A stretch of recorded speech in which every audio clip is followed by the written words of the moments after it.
जो भक्त भक्ति की कामना करते हैं उन्हें पुण्य नहीं मिलता, उन्हें ज्यादा सुख समृद्धि की कामना भी नहीं होती, वो कष्ट में रह करके ठाकुर जी का नाम भज लेते हैं। श्री नामाचार्य हरिदास ठाकुर, ध्यान से सुनिएगा, स्वामी श्री हरिदास जी महाराज जिन्होंने श्री कुंज बिहारी लाल जी को प्रकट करके हम सबको दर्शन का सौभाग्य प्राप्त किया,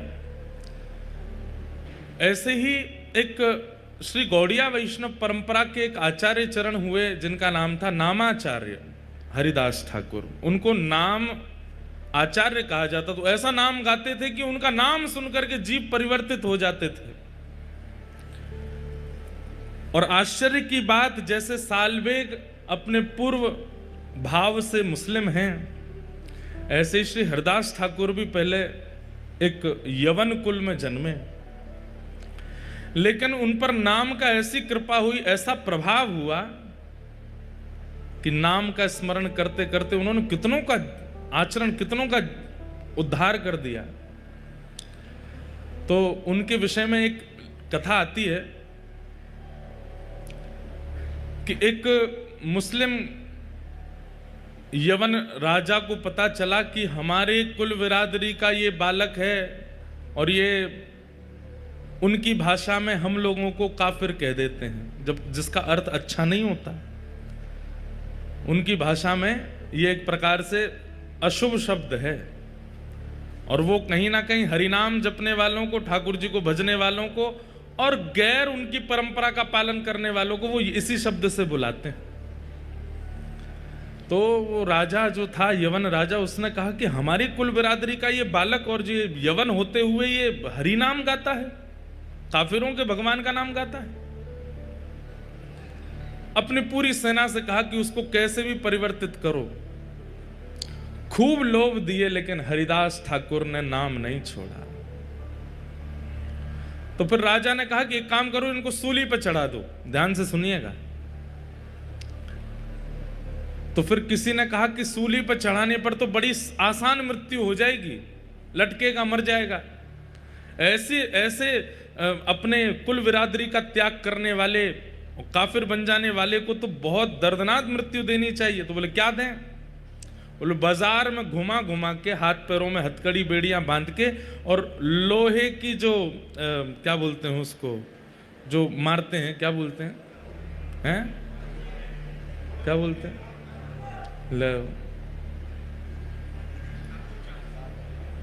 क्या बोलते हैं उसको, कौड़े, हाँ कौड़े मारो।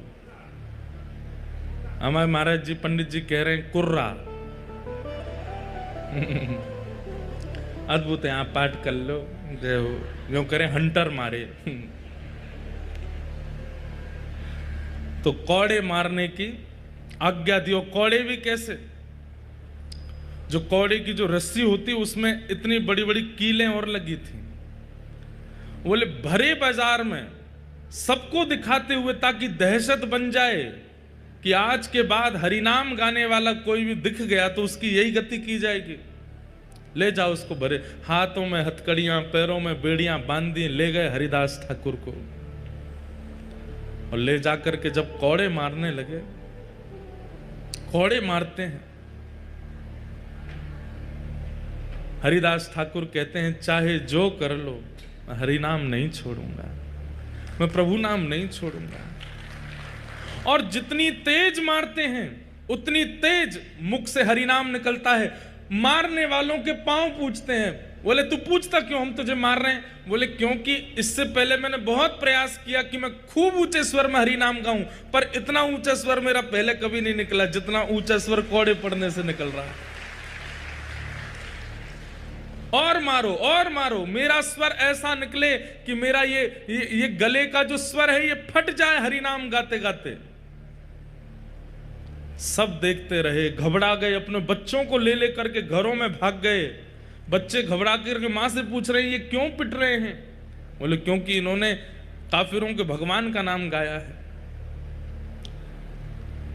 लेकिन कुछ लोगों के चित्त में विश्वास प्रकट हो रहा है, इतनी पीड़ा के बाद भी हरिदास ठाकुर नाम नहीं छोड़ रहे। कहते हैं भगवान के सुदर्शन जी को इतना क्रोध आया कि जैसे आकाश में एक सूर्य है, उसी समय दूसरा सूर्य प्रकट हो गया, और वो दूसरे सूर्य नहीं है, साक्षात सुदर्शन जी महाराज प्रकट हो गए। और जैसे ही वेग से आक्रमण करने लगे उन यवनों के ऊपर, हरिदास ठाकुर हाथ जोड़ करके प्रार्थना करने लगे, हे सुदर्शन जी महाराज, इन्हें मत मारो, मैं आपके हाथ जोड़ता हूं, मैं आपके प्राण पड़ता हूं, इन्हें मत मारो। सुदर्शन जी बोले, ये इतनी पीड़ा दे रहे हैं, हरि भक्त को, हरिनाम गाने वाले को तुम्हारा क्या अपराध है? तुमने इनका धन नहीं चुराया, तुमने इनका कुछ नहीं लिया, तुम केवल हरिनाम अपनी कुटिया में बैठ करके, और ये इतनी पीड़ा दे रहे हैं तुम्हें। सुदर्शन जी महाराज बोले, इन्हें जला करके भस्म कर दूंगा, दूर दूर तक दिखाई नहीं देगा कोई भी यवन। हरिदास ठाकुर कहते हैं, महाराज ये कलयुग है, ये सतयुग नहीं है, ये त्रेता नहीं है, ये द्वापर नहीं है। सतयुग त्रेता द्वापर में, हे सुदर्शन जी महाराज, आपने खूब उद्धार किया है, अब उद्धार नहीं, अब तो स्वीकार करना है सबको। मैंने आज तक जितने भी नाम जप किए हैं, उन सब नामों का प्रभाव, उन सब नामों का फल इन यवनों को दे दो, जैसे मैं यवन कुल का होकर के आज हरि नाम गा रहा हूं। हे सुदर्शन जी महाराज, आप अपनी कृपा दृष्टि से अगर इनको देख लेंगे तो ये भी हरि नाम गाने लगेंगे। अब उद्धार नहीं करना है, अब तो स्वीकार करना है। कहते हैं इसीलिए महाप्रभु जगन्नाथ जी के बगल में सुदर्शन जी महाराज को आप देखेंगे तो यहां चक्र रूप में सुदर्शन जी नहीं है, जगन्नाथ जी के बगल में एक दंड रूप में, केवल एक डंडे के रूप में सुदर्शन जी महाराज खड़े हैं। वो नुकीली धार, वो उनका वेग स्वरूप, वो उनका आक्रामक स्वरूप क्यों नहीं है जगन्नाथपुरी में? ऊपर नील चक्र विराजमान है, लेकिन महाप्रभु जगन्नाथ जी के बगल में आयुध रूप में, जहां आयुध रूप में चक्र रूप होना चाहिए था, वहां पर डंडे के रूप में खड़े हैं, बिल्कुल नुकीले नहीं हैं। क्यों? क्योंकि ये कलयुग है, यहां उद्धार नहीं, यहां स्वीकार करना है। चाहे कितना भी पापी हो, कितना भी कठोर पापकर्म करने वाला हो, महाप्रभु जगन्नाथ जी ने आज्ञा दी है सुदर्शन जी को कि यहां मारना नहीं है, यहां पर तारना है, स्वीकार करना है। ऐसे नामाचार्य श्री हरिदास ठाकुर कहते हैं कि एक बार उनके, वे भी जगन्नाथपुरी आए थे, श्री चैतन्य महाप्रभु के साथ में यहां विराजमान रहे, खूब ठाकुर जी का, श्री जगन्नाथ महाप्रभु का खूब नाम गाया। उनके ऊपर कलंक लगाने के लिए, अब ये मारपीट से नहीं नाम छोड़ रहे थे, तो फिर दूसरा उपाय अपनाया। क्या उपाय अपनाया? जिस कुटिया में बैठ करके भजन करते थे, वहां पर एक वैश्या भेज दी, और वैश्या से पहले से ही कहकर के भेजा कि तुम जाकर के इन हरिदास ठाकुर के साथ में ऐसा व्यवहार करना, ये जैसे ही तुम्हारा स्पर्श करें जोर जोर से चिल्लाना, हम सब लोग तुरंत वहां आ जाएंगे और इनका दुर्प्रचार कर देंगे पूरे नगर में। तो दुर्प्रचार होने के कारण ये भीड़ जो लगती है इनके पास में, ये भीड़ खत्म होगी और लोग नाम वाप जपना बंद कर देंगे। तो वैश्या वो बोली, ये तो मेरे बाएं हाथ का खेल है। कितनी आयु है इनकी? बोले 25-26 साल के हैं। बोले अभी जाती हूं। वैश्या आई और आकर के जैसे हरिदास ठाकुर को प्रणाम किया, वो प्रणाम करके कहा, इतने युवा हो आप, कैसा आपका यौवन है, कैसा आपका स्वरूप है, और इस स्वरूप में, इस युवा अवस्था में आप ये सब क्या नाम में जप में लग गए हो? छोड़िए ना, मेरे साथ बैठिए, थोड़ी वार्ता कीजिए, थोड़ा आनंद करते हैं। नामाचार्य श्री हरिदास ठाकुर बोले, देवी आप जो चाहती हैं मैं सब पूर्ण करूंगा, आपकी जो मनवांछित इच्छा है, जैसा कहोगे वैसा ही करूंगा, पर मेरा नियम है, मैं रोज 3 लाख नाम जपता हूं, वो हो जाए पूरे, उसके बाद फिर तुम्हारी बात मानूंगा। अच्छा, रोज 3 लाख जपते हो? बोले हाँ। अभी कितने बचे हैं? बोले अभी जैसे पूरा होगा मैं बताऊंगा। तुम, अच्छा तुम कहां जाओगे? बैठी रहो यहीं पे। उसको भी बैठा लिया और नाम जप में लग गए, हरे कृष्ण कृष्ण कृष्ण हरे हरे, हरे राम राम राम हरे हरे। पूरी शाम निकल गई, पूरी रात निकल गई, आधी रात हो गई, वो वैश्या बैठी बैठी झोंके ले रही थी। हरिदास ठाकुर बोले, देवी अभी तो मेरा नाम बहुत रह गया, तुम जाओ थोड़ा आराम कर लो, कल आ जाना। वैश्या बोली, हाँ मैं जाती हूँ, मुझे तो नींद आ रही है। चली गई। वो यवन जो थे सब बाहर मिले, क्या हुआ, हम इतनी देर से प्रतीक्षा कर रहे हैं, तुमने आवाज नहीं लगाई। अभी पहला दिन है, थोड़ा परिचय हुआ है, उसने कल फिर बुलाया है मुझे, कल होगा, कल मैं आवाज करूंगी, सब आक्रमण कर देना। वैश्य अगले दिन फिर आ गए। जैसे ही आकर के बैठी, हरिदास ठाकुर नाम जप कर रहे थे, तुरंत आकर के बैठी, अरे अब छोड़िए ना, क्या भजन कर रहे हैं। देवी कल के 3 लाख तो सुबह पूरे हो गए, आज के 3 लाख अभी चल रहे हैं, पहले ये पूरे हो जाएं, इसके बाद मैं तुम्हारी बात सुनूंगा ना। सब लोग इधर देखो, इधर देखो, यहां देखो, हम यहां क्यों बैठे हैं, वो सब व्यवस्था चल रही है, इधर देखो आप लोग, इतनी बढ़िया लीला चल रही है, आप इधर उधर देखने लगते हैं। एक हरिदास ठाकुर हैं, वैश्या सामने बैठी है, वो नाम नहीं छोड़ रहे, यहां झूला आ गया, आप उधर देखने लगते हो, अपने ही व्यवहार पर ताली भी बजा रहे हो। दूसरा दिन हुआ, वैश्य आकर के बैठ गए, छोड़िए ना भजन, क्या कहे, बोले 3 लाख नाम रह गए, थोड़ा सा और कर लो। हरिदास ठाकुर पता है क्या करते हैं, उसको तो बोल देते हैं कि मेरे 3 लाख नाम रह गए, तू बैठ, और नेत्र बंद करके ठाकुर जी से प्रार्थना करते हैं, मेरे प्रत्येक नाम का फल ये वैश्या का मन परिवर्तित हो जाए, इसके मन में जो भाव, जो व्यवहार, जो विचार हैं, ये आपकी हो जाए नाथ। ये जितना प्रयास मुझे रिझाने में कर रही है, उतना प्रयास आपको रिझाने में करने लगे, हे नाथ मेरे नाम का पूरा फल इसको मिल जाए। पहले 3 लाख नाम उसके सामने कर लिए, दूसरे दिन के 3 लाख नाम, 6 लाख नाम तो उसने बैठे बैठे सुन लिए। तीसरे दिन फिर बुलाया, बोले कि आज भी बहुत जप हो गया, कल तो निश्चित तुम जो कहोगी वही होगा, कल आ जाना। बंधुओं, मैं एक बात कहता हूं कि कई बार ऐसा होता है कि आध्यात्मिक ऊर्जा जिसकी अति होती है ना, भक्ति रूप में, उस व्यक्ति की उपस्थिति मात्र आपके हृदय को परिवर्तित कर देती है। 6 लाख नाम सुनने के बाद में उस वैश्या की स्थिति ये हो गई कि उसे अपने पूर्व के किए हुए जो पाप नहीं लगते थे, वो पाप लगने लगे। एक बात बहुत ध्यान से सुनिएगा, गुरु आश्रय, वैष्णव आश्रय, या फिर किसी भी प्रवचनकर्ता के प्रवचन सुनने के बाद में अपने पूर्व के किए हुए दुर्गुण अनुभव होने लग जाएं कि हमने वो गलत किया था, ये 10 साल पहले हमसे अपराध हुआ था, या ये 6 साल पहले जो हमने ये किया ये ठीक नहीं था, अपने भाइयों से या अपने परिवार के लोगों से या किसी के साथ, मित्र के साथ, इनके साथ जो हमने व्यवहार किया ये उचित नहीं था, ये मन में भावना प्रकट होने लग जाए तो समझ जाना जिसको आपने प्रणाम किया है उसने आपको कृपा भर के देखा है, तभी आपके दुर्गुण दिख रहे हैं आपको। नहीं तो कई बार लोग अनेक संतों को प्रणाम करते हैं लेकिन फिर भी वैसे के वैसे ढीठ ही रहते हैं, बदलते नहीं। क्यों?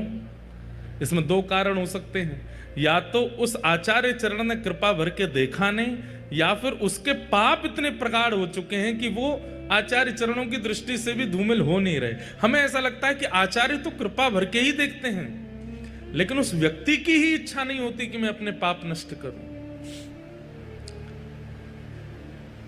किसी भी महापुरुष को प्रणाम करेंगे और उस प्रणाम के बाद यदि अपने एक अवगुण का भी चिंतन नहीं होता तो आपने प्रणाम नहीं किया है, केवल आडंबर किया है। वो वैश्या 2 दिन से 6 लाख नाम सुन रही है और आज स्थिति ये हुई कि जैसे ही वो रात्रि में बैठी अपने घर जाकर के सोने लगी, उसको नींद नहीं आती है और अपने द्वारा किए गए सारे पापाचार उसको दिखाई देने लगे। ये तन मुझे उपभोग करवाने के लिए मिला, इस तन को मैंने कितना उच्छिष्ट बना दिया, केवल लोक रंजन के लिए इसका श्रृंगार किया, लोक रंजन के लिए खा पिला करके इसको बड़ा किया। अरे इस तन से यदि हरि नाम किया होता, कहाँ वो श्री हरिदास ठाकुर? 2 दिन से मैं रोज प्रयास करती हूँ कि वो कैसे भी मुझ पर आकृष्ट हो जाएं, लेकिन ऐसा क्या है उस हरि नाम में कि उसको छोड़ते नहीं है वो। आज तीसरे दिन आकर्षण करने के लिए नहीं गई है, आज तीसरे दिन वो ये देखने गई है ऐसा क्या है हरि नाम में जो मेरे सौंदर्य भी फीका लग रहा है हरिदास ठाकुर को। तीसरे दिन फिर पहुंच गए। हरिदास ठाकुर, अरे देवी आप आ गए? हाँ मुझे पता है आपका 3 लाख नाम रह गया है ना, वही करोगे आप तो। हाँ देवी, और एक और बात, वो क्या? मैं महीने में 1 करोड़ नाम जपता हूं। तो वैश्या बोली 3 लाख के अनुसार तो 90 लाख ही होने चाहिए आपके नाम, ये 1 करोड़ कैसे हो जाते हैं? बोले क्योंकि महीने के विश्राम दिनों में 3 लाख में मैं कुछ बढ़ोतरी करता हूं, थोड़े जोड़ जोड़ के करता हूं ताकि महीने के विश्राम तक 1 करोड़ पूरे हो जाएं। जैसे एक व्यापारी व्यक्ति हर महीने के अंत में कितना प्रॉफिट हुआ गिनाई करता है, ऐसे ही हम नाम निष्ठ जो होते हैं ना, महीने के अंत में पूरे महीने का नाम इकट्ठा देखते हैं कितना जपा। 1 करोड़ अगर नहीं होता तो फिर 2-3 दिन अंतिम दिन के जो होते हैं उसमें हमें ज्यादा मेहनत करनी पड़ती है ताकि 1 करोड़ हो जाए। ये सब बातें वो बैठ करके सुन रही है, कह रही है ऐसा क्या है इस नाम में। हरिदास ठाकुर बोले अच्छा बैठो तुम भी करो। और जैसे ही उसने हरि नाम गाना शुरू किया, नेत्रों से अविरल अश्रुधार गिरने लगे, रोम रोम कंपायमान होने लगा, अपने सारे पाप उसको दृष्टिगोचर होने लगे। अब तो उसे ये चिंता होने लगी कि मेरा उद्धार कैसे होगा। मैं इतनी पाप कर्म कर चुकी हूं, कितने महात्माओं को बर्बाद कर चुकी हूं, कितने लोगों के घर उजाड़ चुकी हूं, अपने इस तन को मैंने कितनों को बेच दिया, अब मेरा उद्धार कैसे होगा। चरण पकड़ लिए हरिदास ठाकुर के, बोले मुझ पर कृपा करो। अब मैं आपसे केवल एक ही कामना करती हूं कि नाथ आप कृपा भर के मुझे देखो ताकि मेरा उद्धार हो। हरिदास ठाकुर कहते हैं व्यक्ति को जब अपने पूर्व के किए गए कर्म उनके प्रति आत्मग्लानि प्रकट हो जाती है और उस आत्मग्लानि के कारण अपने जीवन को परिवर्तन करने की इच्छा प्रकट हो जाती है, व्यक्ति का उद्धार तो तभी हो जाता है। समझ में आई बात? हम अपने अवगुणों को खुद से ही छुपाते हैं, गलत क्रियाएं करने के बाद खुद ही भूल जाते हैं, लेकिन जिस दिन हमें अपने कृत्य का अनुभव होता है और अनुभव करके हम स्वयं ही चिंतन करते हैं कि ये गलत था, वास्तव में मानिए कि उसी दिन ठाकुर जी की कृपा हुई है कि आपके मन में चिंता प्रकट हुई कि ये गलत था, इसका सुधार करना पड़ेगा। चरणों में गिर गई, बोले मुझ पर कृपा करो। हरिदास ठाकुर बोले देवी अब जो मेरी निष्ठा है वो तुम धारण करो, मैं अब कहीं और जाकर के भजन करूंगा। इस कुटिया में मैंने लाखों करोड़ों नाम जप किए हैं, अब तुम इस कुटिया में रहो और यहां रह करके नाम जप करो। हरिदास ठाकुर वो कुटिया, अपने भजन की कुटिया उस वैश्या को दे दी और वहां बैठ करके वो वैश्या ऐसा नाम करने लगी, ऐसा नाम करने लगी, जिस वैश्या का मुख देख करके संत जन मुंह फेर लेते थे और सोचते थे कहीं हमारे पाप नष्ट नहीं हो जाएं। आज उसी वैश्या के भक्त बनने पर उनकी कुटिया के बाहर संतों की भीड़ लगती है। क्यों? बोले वो दिन में एक बार बाहर निकल के आती है और जब वो बाहर आती है उसका रूप देखते ही हमें साक्षात जगन्नाथ जी का अनुभव होने लग जाता है। बंधुओं, रूप सुंदर वो नहीं जिसकी सुंदरता देख करके लगे ये कितना सुंदर है, बल्कि रूप सुंदर वो कि जिसकी सुंदरता देख करके नेत्र बंद हो जाए और मन में भाव आए कि ये इतना सुंदर है तो वृंदावन चंद कितने सुंदर होंगे। किसी का स्वर सुनकर के ये ना लगे कितना अच्छा गाता है, उसकी वाणी सुनकर के मन में भाव आने लगे कि ये इतना सुंदर गाता है तो श्री मदन मोहन कितना सुंदर गाते होंगे। किसी का श्रृंगार नृत्य देख करके लगे कितना बढ़िया नृत्य कर रहे हैं, लेकिन उस समय मन में ये भाव आवे कि जब रास क्रीड़ा में श्री ठाकुर जी त्रिभंग लली बन करके आते होंगे, जिनके नृत्य पर सूर्य चंद्रमा भी वारे वारे जाते हैं, उनका नृत्य कितना सुंदर होगा। ऐसी स्थिति बनी। आज वही वैश्या जिसकी सुंदरता काम प्रकट करती थी, आज उसकी सुंदरता भक्ति प्रकट कर रही है। ये भजन का प्रभाव है, ये नाम का प्रभाव है।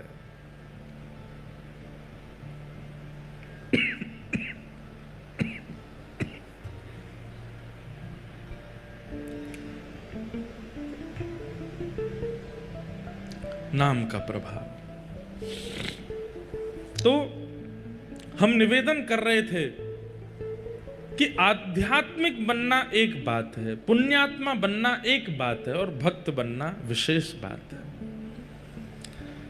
कथा का उद्देश्य, महाप्रसाद सेवन का उद्देश्य, आप लोग पुण्य अर्जन करना मत रखो। तीर्थ यात्रा का उद्देश्य, समुद्र स्नान का उद्देश्य, उसके प्रति पुण्य की भावना मत रखो, भक्ति की भावना रखो, भक्ति की इच्छा रखो। अहम भक्त पराधीन, स्वयं भगवान श्री जगन्नाथ कहते हैं कि मैं अपने भक्त के पराधीन हूं। पूरा विश्व मेरे पराधीन है, पर मैं अपने भक्त के पराधीन हूं। ऐसे नामनिष्ठ बनिए। आज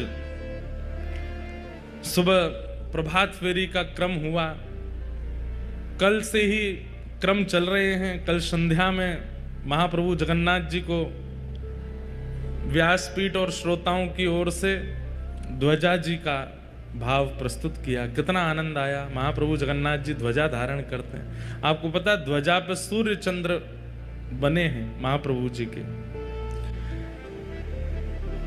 हमारे जीयर स्वामी मठ वाले पूज्य महाराज जी से एक बार हमने पूछी कि महाराज जी ध्वजा क्यों है और ध्वजा में सूर्य चंद्र क्यों है? तो महाराज जी ने बहुत सुंदर उत्तर दिया कि सूर्य चंद्र भगवान के नेत्र हैं, तो ध्वजा में सूर्य चंद्र विराजमान होकर के ठाकुर जी पूरी तरफ अपनी दृष्टि घुमाते रहते हैं, देखते रहते हैं। कोई कष्ट में तो नहीं, कोई दुखी तो नहीं, कोई पीड़ित तो नहीं। तो श्री ध्वजा जी क्या है? ध्वजा जी में जो सूर्य चंद्र है भगवान के नेत्र हैं, और ठाकुर जी पूरे श्री क्षेत्र को ध्वजा जी से देखते रहते हैं। एक प्रकार से सीसीटीवी कैमरा लग रहा। आप कैमरे की निगरानी में हो, कुछ भी करने से पहले सोच लेना। अच्छा, महाप्रभु जगन्नाथ जी की ध्वजा ऐसी है कि आप श्री क्षेत्र किसी कोने में चले जाओ, वो बात अलग है कि अब गली मोहल्ला में बिल्डिंग इतनी ऊंची है, लेकिन कहीं भी छत पर खड़े हो जाओ आपको ध्वजा जी दिख जाएंगे। इसका मतलब क्या है? आपको ध्वजा जी नहीं दिख रही है, महाप्रभु जगन्नाथ जी को आप दिख रहे हो। वो सब जगह देखते रहते हैं। तो ध्वजा जी का एक भाव। दूसरा भाव निर्भयता। ध्वजा जब रोहण होती है, जब फहराती है, तो जहां तक वो दिख रही हैं, इसका मतलब वहां तक महाप्रभु जगन्नाथ जी का क्षेत्र है, वहां तक जगन्नाथ जी की छत्र छाया है। उतने क्षेत्र में किसी को भयभीत होने की आवश्यकता नहीं है। महाप्रभु जगन्नाथ जी हैं। अगर कोई कष्ट भी आ जाए, आप तीर्थ में हो, कोई कष्ट आ जाए, आप तुरंत देखिए ध्वजा किधर है, और ध्वजा को देख करके जैसे ही आप प्रणाम करेंगे, हमारी बात को विश्वास मानिएगा, एक क्षण बाद में होगा, कष्ट निवृत्त पहले होगा। ध्वजा जी की ये महिमा है। वो ठाकुर जी का हस्त कमल है, छत्र छाया है। ठाकुर जी दूर दूर तक अपने ध्वजा के द्वारा अपना हस्त कमल, अपनी छाया बना करके रखते हैं। कल हमें बता रहे थे, बोले पहले तो महाराज जी इतनी बड़ी ध्वजा थी कि जो ध्वजा जी का अंतिम छोर है वो समुद्र का स्पर्श करते थे, इतनी बड़ी ध्वजा जी। लेकिन फिर कालांतर में यहाँ पर तूफान बहुत आते हैं, आंधी तूफान बहुत आते हैं, फिर क्षतिग्रस्त होने का भाव हो जाता है, फिर नील चक्र पर बहुत भार आ जाता है। और उस काल में भीड़ बहुत कम होती थी, ज्यादा लोग होते नहीं थे। ऐसा कहते हैं कि राजा रानी ध्वजा जी स्पर्श करके समुद्र में गोते लगाते थे, इतनी ऊंची, इतनी लंबी ध्वजा। मैंने कहा बढ़िया है, ध्वजा छोटी हो गई। आज के लोग तो ध्वजा ही पकड़ के भीतर समुद्र में जाते। आज तो भीड़ भी इतनी है, तो इसलिए अब फिर ध्वजा जी अब छोटी हैं, अब 14 हाथ की ध्वजा जी। लेकिन हमारे पूज्य जीएस स्वामी मठ वाले महाराज जी ने एक बड़ी विनोद की बात बताई, बड़े आनंद की बात। बोले लाला, सूर्य तो विराजमान है, लेकिन चंद्रमा क्यों विराजमान है? मैंने क्यों विराजमान है? बोले सूर्य तो प्रकाश के प्रतीक हैं, तो ध्वजा में सूर्य का होना मतलब प्रकाश का प्रतीक है, लेकिन चंद्रमा क्यों है? आपने कहा आप बताओ। बोले चंद्रमा इसलिए है क्योंकि श्री चंद्रमा जी जगन्नाथ महाप्रभु के साले साहब हैं। कौन है? और महालक्ष्मी मैया बार बार नाराज हो जाती हैं जगन्नाथ जी से।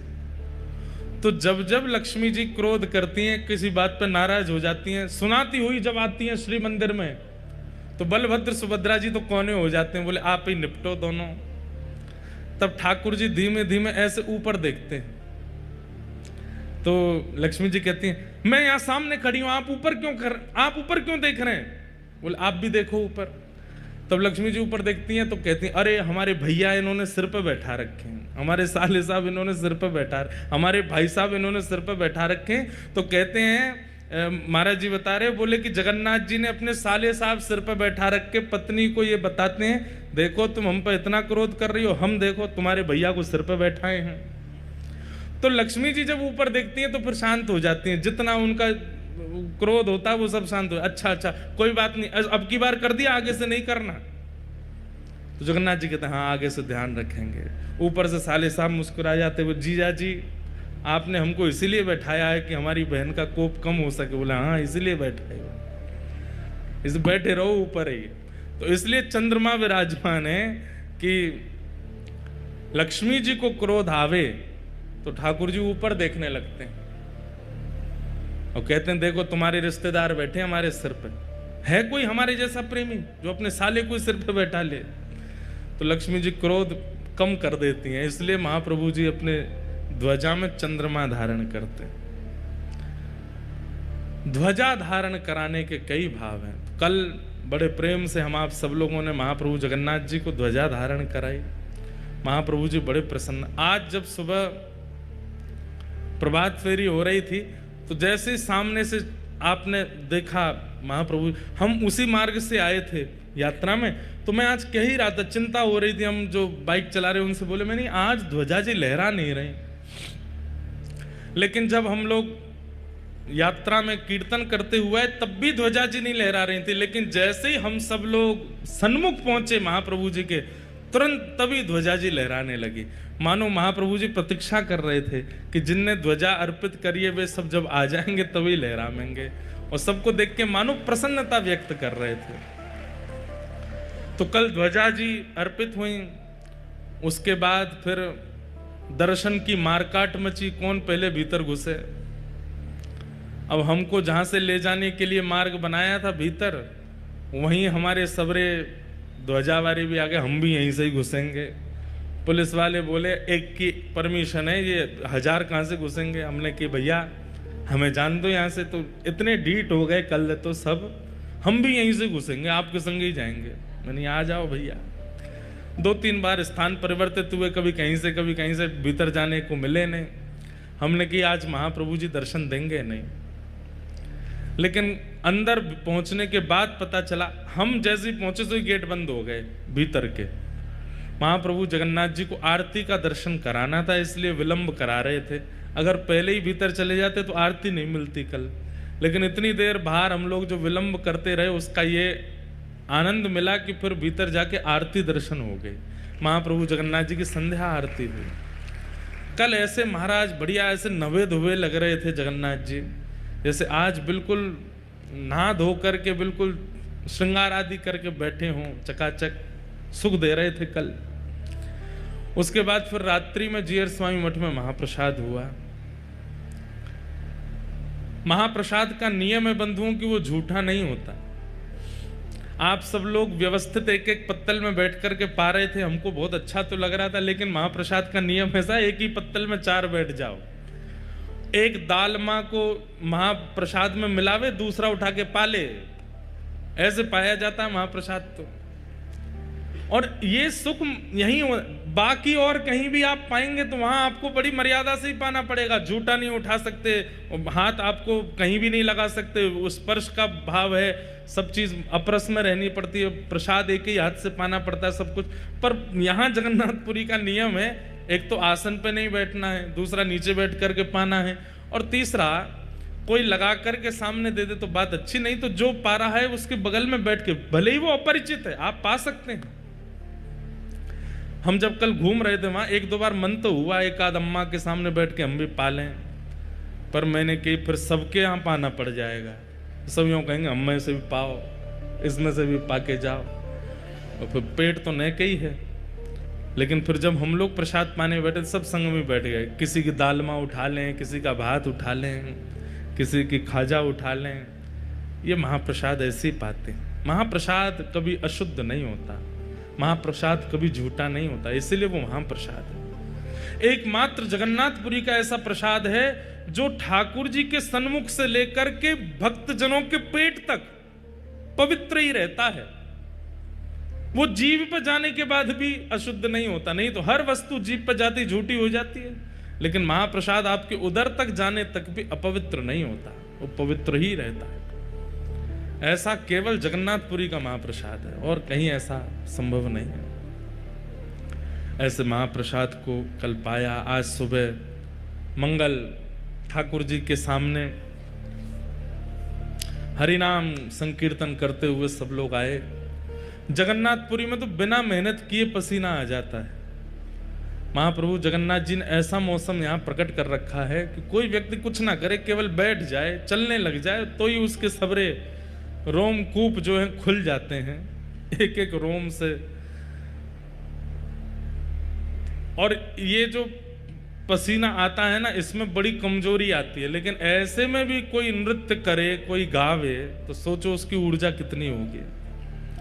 हमारे दिव्यदास भैया तो फिर भी इतना लंबा चौड़ा गाते हुए आए, नृत्य कर रहे थे। मैं जब पहुंचा तो मैं तो एक बार घबरा गया, मैंने कि यहाँ कैसे होगी। छोटी छोटी गली में से होके जा रहे, इतनी संख्या में सब लोग, लेकिन आप सबको देख देख करके ही ऊर्जा प्राप्त हो रही थी। खूब आनंद हुआ। महाप्रभु जगन्नाथ जी के सन्मुख पहुंच करके ऐसा लग रहा था जैसे महाप्रभु चैतन्य और साथ में उनके समस्त भक्त मंडली मिलकर के उन्माद कीर्तन कर रही है और महाप्रभु जगन्नाथ जी उसे श्रवण कर रहे हैं। खूब आनंद हुआ। आज कथा का चतुर्थ दिवस है और आज ठाकुर जी का जन्मोत्सव यहाँ होना है। हम लोग अब क्रम पूर्ण कर लें और ठाकुर जी का जन्मोत्सव प्रेम और भाव से आज जगन्नाथपुरी में मनाएंगे। संध्या में कोई विशेष क्रम आज भी नहीं है, क्योंकि सुबह नगर कीर्तन हुआ, अब कथा है, फिर कथा में उत्सव भी है, उत्सव में भी थोड़ा विलंब होगा। तो आप सब लोग बस महाप्रभु जगन्नाथ जी का दर्शन मात्र कर लीजिएगा। कल कुछ ना कुछ क्रम बनाएंगे, कहीं ना कहीं चलेंगे कथा के बाद में और फिर वहां दर्शन का क्रम रहेगा। एक और सूचना दे दें, आज 20 तारीख है, कल 21 तारीख है, कल श्राद्ध पक्ष का अंतिम दिन है। कल बंधुओं निश्चित ही आप सब लोग अपने अपने पूर्वजों का स्मरण करके और श्री महाप्रसाद और दालमा का थोड़ा थोड़ा भाव लेकर के अपने पूर्वजों का स्मरण करके और जैसे पिंड दान करते हैं वैसे ही महाप्रसाद का ही पिंड बना करके श्री जगन्नाथ जी के महोदधि में ही अर्पित कर देना। अपने पितरों का स्मरण करके कल श्री महोदधि स्नान कर लीजिएगा और कल श्री महोदधि सागर में ही पिंड अर्पित कर देना, ब्राह्मणों को दक्षिणा प्रदान कर देना। महाप्रसाद से यदि आपने अपने पितरों का स्मरण करके महोदधि में वह अर्पित कर दिया, आपके पितरों के आज तक जितने आपने श्राद्ध किए समस्त श्राद्धों का फल पूर्ण हो जाएगा। महाप्रसाद अर्पित कर दीजिए, आपके पितृ आनंदित हो जाएंगे, प्रसन्न हो जाएंगे, तृप्त हो जाएंगे। जितने भी पितृ दोष आदि हैं सब निवृत्त हो जाएगा। महाप्रसाद अर्पित कर दीजिएगा। कल विश्राम दिवस है श्राद्ध पक्ष का। कई बार ऐसा होता है कि आप जब रात्रि में सोते हैं तो आपको सर्प दर्शन होते हैं, सांप दिखते हैं। सांप दिखने के दो कारण हमारे वास्तु विशेषज्ञ और जो एस्ट्रोलॉजर होते हैं वो लोग बताते हैं। एक कारण तो ये बताते हैं कि धन प्राप्त होने वाला है, पर अगर पितृपक्ष में सर्प दर्शन होता है तो उसका एक यह भी संकेत माना जाता है कि आप शायद श्राद्ध अच्छे से कर नहीं रहे हैं, इसलिए पितृ आपको संकेत कर रहे हैं कि हमारा श्राद्ध अच्छे से कर दो। तो सर्पों के द्वारा वो यह दिखाते हैं। और भी उसमें कई क्रम है, पर मूलतः हमें यही पता है कि मानो पितृ ये आज्ञा कर रहे हैं कि थोड़ा श्राद्ध अच्छे से कर दो। तो उसके लिए अब तक तो जो हो गया सो कल विश्राम है, तो कल महाप्रसाद को ही लेकर के आप महोदधि समुद्र नारायण भगवान में अर्पित कर देना और यहीं स्नान करके अपने पितरों को प्रणाम कर लीजिएगा। निश्चित ही महाप्रसाद का एक कण जीवितों को कल्याण कर देता है, तो जो मृतक हैं उन पर तो उद्धार कर ही देगा, सबका मंगलमय होगा। फिर परसों नवरात्रि प्रारंभ हो रही हैं। 22 तारीख को सुबह कथा होगी और फिर संध्या काल में यहाँ पर गुरु दीक्षा का क्रम होगा। और कई बालक, कई लोग तो यहाँ इसीलिए आए कि हमें धाम में दीक्षा चाहिए। दीक्षा हम बहुत दिनों से गुरु पूर्णिमा के बाद दिल्ली में दी थी, उसके बाद तो अभी तक दे नहीं रहे हैं, पर 22 तारीख को यहाँ दीक्षा का क्रम होगा। जिनके चित्त में प्रगाढ़ इच्छा हो वही दीक्षा लीजिएगा। संध्या काल में दीक्षा का क्रम रखेंगे और जिनकी दीक्षा हो चुकी है वो लोग तो बैठ सकते हैं यहाँ पर जिनकी दीक्षा नहीं है या अन्य संप्रदाय में है वो संध्या काल में नहीं आइएगा, केवल जिनकी दीक्षा होगी वो आएंगे। कल शाम को जिन जिन को दीक्षा लेनी है वे लोग अपना नामांकन करा लीजिएगा। कैसे होगा वो सब आपको पता चल जाएगा। बस नाम अंकित करा के परसों कथा के बाद एक समय दे देंगे, उस समय यहाँ उपस्थित हो जाएंगे महाप्रभु जगन्नाथ जी के चरणों में, और हमारा तो गुरु स्थान भी है। उस भाव से फिर यहाँ 22 तारीख को दीक्षा का क्रम होगा। जिनकी दीक्षा नहीं हुई है, जिनको भावना है, वो यहाँ दीक्षा लीजिएगा। और दीक्षा में 5 संस्कार होते हैं, तप्त, पुण्ड्र, नाम, मंत्र, और जो 5वां संस्कार होगा वो होता है याग।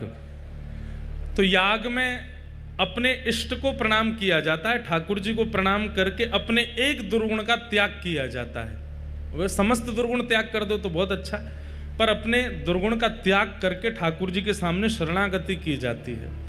तो यहाँ जिन लोगों की दीक्षा होगी उन्हें शरणागति देने के लिए जगन्नाथ मंदिर ही जाना है। दीक्षा लेते ही तुरंत श्री मंदिर जाइए और जाकर के अपने गुरु प्रदत्त नाम को बोल करके महाप्रभु जगन्नाथ जी के सामने याग करना है। कैसे करना है वो हम बता देंगे। तो 22 तारीख को दीक्षा का क्रम होगा। जो जो यहाँ आए हैं दीक्षा के भाव से वो परसों 22 तारीख को दीक्षा ले लीजिएगा। आइए अब क्रम को आगे ले चलते हैं श्री ठाकुर जी के जन्मोत्सव की ओर।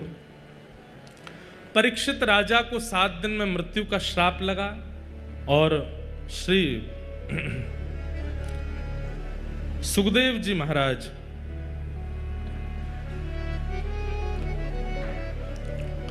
श्री शुकाचार्य जी महाराज परीक्षित को ज्ञान उपदेश, भागवत उपदेश श्रवण कराने के लिए उपस्थित हुए। परीक्षित भी मुक्ति की कामना कर रहे थे, 7 दिन में मरने वाली की मुक्ति की उपाय बताओ। पर श्री शुकाचार्य जी ने उनसे कहा कि मुक्ति नहीं, भक्ति मांगो। मुक्ति मतलब मृत्यु के उपरांत भगवान का दर्शन, और भक्ति मतलब जीवित अवस्था में ठाकुर जी का साक्षात्कार। भक्ति की कामना करो। और भक्ति की कामना करते हुए उन्होंने प्रणाम किया और श्री शुकाचार्य जी भागवत श्रवण कराने लगे। सृष्टि प्रसंग बताया। सृष्टि प्रसंग के बाद स्वयंभू मनु शत्रुपा के 3 पुत्री और 2 पुत्र हुए। आकुति, देवभूति, प्रसूति, और 2 पुत्र हुए प्रियव्रत, उत्तानपाद। यहां पर श्री देवभूति माता का विवाह कर्दम ऋषि के साथ में हुआ और उनके यहां भगवान कपिल बन करके प्रकट हुए। कपिल भगवान ने देवभूति माता को ज्ञान उपदेश किया। उसी ज्ञान उपदेश को सांख्य शास्त्र कहते हैं, दर्शन शास्त्र कहते हैं। अद्भुत प्रसंग है देवभूति कपिल संवाद। इस बार हमारी गुजरात में एक जगह कथा है जिसका नाम है ऊंझा। वहीं अहमदाबाद के और नाथद द्वार के बीच में है ऊंझा। वहीं पास में ही बिंदु सरोवर है। ये बिंदु सरोवर भगवान के ही अश्रु बिंदुओं से निर्मित हुआ। कब निर्मित हुआ?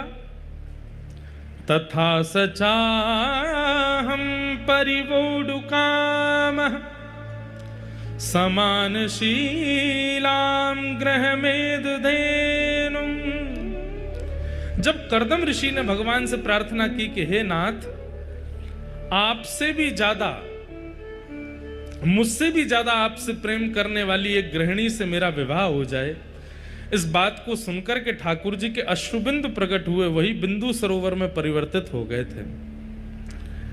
वही बिंदु सरोवर और वही स्थान जहां पर कपिल भगवान ने देवभूति माता को ज्ञान उपदेश किया, वहीं के पास में एक स्थान है ऊंझा, वहां कथा है। वहां पर कपिलोपाख्यान पर विशेष चर्चा हम लोग करेंगे। देवभूति माता ने कपिल भगवान से ज्ञान उपदेश प्राप्त करने के बाद में सरस्वती नाम की नदी बनकर के वे बहने लगी और श्री कपिल भगवान गंगा सागर में आकर के विराजमान हो गए। बोलो गंगा सागर तीर्थ की जय। हमने अनेक बार कपिल देवभूति संवाद खूब विस्तार से श्रवण कराया है, परंतु आज क्रम बहुत है और ठाकुर जी का जन्मोत्सव करना है, इसलिए केवल क्रम स्पर्श करते हुए चल रहे हैं। देवभूति माता पर कृपा करके भगवान कपिल गंगा सागर विराजमान हो गए। आगे आकुति प्रसूति के वंश का वर्णन किया, तभी उत्तानपाद राजा का वंश आया। श्री उत्तानपाद राजा के यहां पर ही भगवान के परम भागवत श्री ध्रुव जी का प्रादुर्भाव हुआ।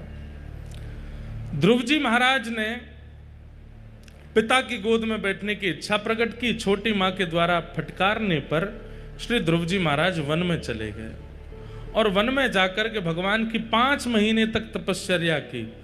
5 महीने के बाद भगवान हरि गरुड़ पर विराजमान होकर के प्रकट हुए और श्री ठाकुर जी ने ध्रुव जी को दर्शन प्रदान किया। ध्रुव जी महाराज ने भगवान का मंगलमय दर्शन किया और दर्शन करते हुए जो प्रार्थना कर रहे हैं, बस उस प्रार्थना का श्लोक हम लोग श्रवण कर लेते हैं। ध्रुव जी क्या कह रहे हैं ठाकुर जी से कि हे नाथ, योऽन्तः प्रविश्य मम वाचमिमां प्रसुप्तां संजीवयत्यखिलशक्तिधर स्वधाम्ना अन्यांसहस्त्रचरणश्रवणत्वगादीन् प्राणान्नमो भगवते पुरुषाय तुभ्यम्। ध्रुव जी महाराज अपनी स्तुति में एक बात कहते हैं, व्यक्ति को अपनी प्रत्येक इंद्रिय से भगवत आराधन करना चाहिए। बहुत ध्यान से सुनो। कई लोगों की रुचि केवल दर्शन में होती है, कथा श्रवण में नहीं होती। उन लोगों को जगन्नाथ जी दर्शन करा दो, बद्रीनाथ दर्शन करा दो, वो आपसे कह भी देंगे कभी कहीं तीर्थ जाओ दर्शन के लिए, हमको जरूर बताना। लेकिन आप उनसे कह दोगे कि भाई हम कथा करा रहे हैं, कथा नहीं सुन पाएंगे भैया, कभी कहीं तीर्थ जाओ, धाम में जाओ तो हमको ले चलना। दर्शन हमसे चाहे जितने करा लो, घुमा फिरा चाहे जितना लो, लेकिन कथा बैठ के सुनने के लिए मत कहो। मतलब वो नेत्रों से तो भक्ति करते हैं पर कानों से भक्ति नहीं करते। कई लोगों की दर्शन भक्ति प्रगाढ़ होती है और कई लोगों की नाम भक्ति प्रगाढ़ होती है। बहुत ध्यान से सुनिएगा। नाम भक्ति कैसे? कीर्तन में खूब गवा लो, कीर्तन में खूब नचवा लो, कीर्तन में खूब उन्माद संकीर्तन करा लो, लेकिन कथा सुनने की मत कहो, प्रसाद पाने की मत कहो। क्यों? प्रसाद में स्वाद नहीं आता, महाप्रसाद बढ़िया नहीं लगता, हम तो होटल पर जाके पाएंगे।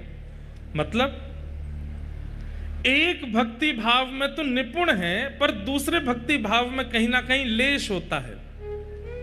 ऐसे भक्त को यह मानना चाहिए कि वो ठाकुर जी के द्वारा स्वीकारित नहीं है। अरे जो प्रस्तुत कर दिया जाए हर चीज में अव्वल रहे। मतलब कथा सुनवा लो, सुनने में भी निपुण है, तीर्थ यात्रा करवा लो, तीर्थ यात्रा में भी निपुण है, परिक्रमा करवा लो, परिक्रमा में भी निपुण है, ठाकुर जी का श्रृंगार करवा लो, श्रृंगार में भी निपुण है, ठाकुर जी का नाम गुणगान करवा लो, वो उसमें भी निपुण है। भगवान की किसी भी भक्ति में अपने आप को कम ना समझे, हर स्थिति में प्रगाढ़ रहे। ध्रुव जी महाराज कहते हैं ये भक्त का धर्म होता है। भक्ति के जितने प्रकार हैं वो सब प्रकार उसको आने चाहिए। एक प्रकार में भी वो निपुण ना रहे, अनिपुण ना रहे। अब आप लोग विचार करो, किस भक्ति भाव में आप निपुण नहीं हो, और उसी पे प्रयास करो कि अब यही करना है, इसी में ही मुझे प्रवीण होना है। जैसे अपने प्रियतम को रिझाने के लिए प्रियतमा प्रियतम को प्रिय लगने वाली हर भावना को धारण कर लेती है, ऐसे ही भक्तों को ठाकुर जी को प्राप्त होने वाले हर साधन को स्वीकार करना चाहिए। नाम आश्रित भी रहे, कथा आश्रित भी रहे, दर्शनाश्रित भी रहे, महाप्रसाद आश्रित भी रहे, परिक्रमा आश्रित भी रहे, तीर्थ यात्रा आश्रित भी रहे, हर क्रिया को करने में निपुण है। किसी में भी कहते हैं ना कि कई लोग संसार में ऑलराउंडर होते हैं, उनसे खाना बनवा लो, उनसे गाना गवा लो, उनसे गाड़ी चलवा लो, उनसे कपड़े पहनवा लो, उनसे ये काम करवा लो। ऐसे ही ऑलराउंडर भक्ति में हो, कुछ करवा लो, सब में निपुण है। ठाकुर जी के संबंध की कोई भी क्रिया करने में अनिपुणता नहीं है। आज ही विचार कीजिए, ऐसी कौन सी भक्ति क्रिया है जिस क्रिया को आप अच्छे से नहीं कर पाते हैं, और उस क्रिया में आज से ही ध्यान लगाना शुरू कीजिए कि ये मुझे अच्छे से करना है। सब लोग इधर देखो, इधर देखो, हम क्या कह रहे हैं वो सुनो, ये तो चलता रहेगा। अपनी एक निष्ठा, भैया आप ये भीतर वाले जो गार्ड साहब इनसे कहो हल्ला नहीं करें, जो वार्ता करनी है बाहर जाके करें, सबको बैठने दें, जहां जगह मिल जाए बैठन दो अब तो सबन को। बस आप लोग ध्यान रखना कि श्री जगन्नाथ महाप्रभु चितचोर हैं, लेकिन कई बार कथाओं में अपने गणों को चैन चोर बना के भेज देते हैं, तो बस उसका ध्यान रखिएगा कि कहीं किसी के आभूषण आदि नहीं चुर जाएं। बाकी तो प्रेम से आप सब लोग जहां जगह मिले बैठ के कथा सुनो। आज नंदोत्सव है इसलिए बीच में ये व्यवस्था है, कल रविवार है, कल और भी लोग होंगे तो कल इसको और व्यवस्थित कर देंगे ताकि सबको बैठ के सुनने को मिले। हम क्या कह रहे हैं, अपनी प्रत्येक भगवत परायण स्थिति को प्रगाढ़ कीजिए। कई लोग हैं वो स्वरूप बहुत अच्छा बनाते हैं, तिलक बहुत अच्छा लगाते हैं, तिलक अच्छा लगाएंगे, ये बढ़िया, शिखा बढ़िया सजा के रखेंगे, केश आदि बढ़िया बना करके रखेंगे, कपड़े वपड़े बिल्कुल ऐसे पहन के, महाराज देखते ही लगता है कि शंकराचार्य जी के बाद यही हैं। इनको देख करके, उनकी चाल आदि देख करके यूं लगता आहा कितना भक्त आ रहा है। यहाँ पर रुद्राक्ष पहन करके घूमेंगे, पैरों में भी बढ़िया कुछ पहन लेते हैं, बहुत बढ़िया श्रृंगार करके घूमते हैं। अब आप श्रृंगार में तो निपुण हो, आप देखने में तो लग रहे हो कि ठाकुर जी के भक्तों पर, भीतर बिल्कुल भक्ति नहीं है। आपको कार्य करना चाहिए। भैया ठाकुर जी के हम हैं, ये केवल संसार को नहीं दिखाओ, ठाकुर जी को भी दिखाओ कि तुम उनके हो। आजकल प्रभाव बांटने में हम लोग इतने निपुण रहते हैं, सबको दिखना चाहिए कि मैं भक्त हूं। सबको तो दिख गया, जगन्नाथ जी कह रहे हैं मोह तो पता ही नहीं चली कि तू मेरा भक्त है। कभी तेने भजन नहीं कियो, कभी तेने मेरे दर्शन नहीं किए, कभी तेने महाप्रसाद नहीं पायो, और ये पूरी दुनिया ऐसे ही गा रही है कि तू मेरा भक्त है। महाप्रभु जगन्नाथ जी भी कहते, अच्छा किसकी चर्चा हो रही है बाहर? बोले फलाने की चर्चा हो रही। अच्छा वो भक्त है मेरा? दाऊदा तक हम्बे लाला चर्चा तो यही है। अरे भैया बाहर ते भक्त दिख रहा है, भीतर ते तो कभी मुख स्मरण कियो ने। जिन भेषा मारो सावरो रीझे, जिन भेषा मारो सावरो रीझे। अब वैसे तो मीराबाई की पंक्ति है, यहां भेष में सब आ रहा है, कर्म भी आ रहा है। जिन कर्मों से मेरे सांवरे रीझ हैं, जिन क्रियाओं से मेरे सांवरे रीझ हैं, जिन व्यवहार से मेरे सांवरे रीझ हैं, सब कुछ आ जाता है भेष के अंदर। इसमें लोक रंजन की भावना नहीं होनी चाहिए, मेरे ठाकुर जी रीझ। श्री बलराम दास जी जगन्नाथ महाप्रभु के परम भक्त हुए।